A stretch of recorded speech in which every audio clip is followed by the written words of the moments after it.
In today's video, I'm going to show you how to view sales analytics on Gumroad.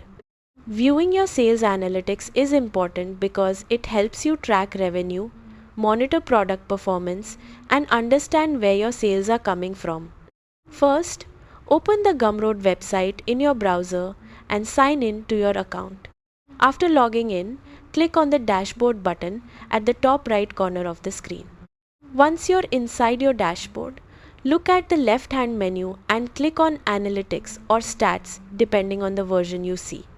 This section gives you a complete overview of your store performance.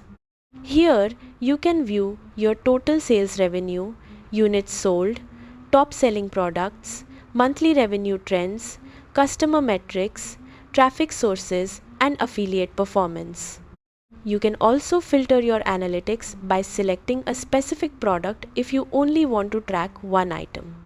At the top of the page, you can change the date range to view analytics for the last 7 days, 30 days, monthly performance, or even a custom time period.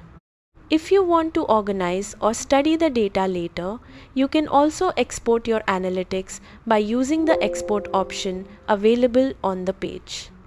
This is especially useful if you want to track growth over time or upload the data into spreadsheets and reporting tools.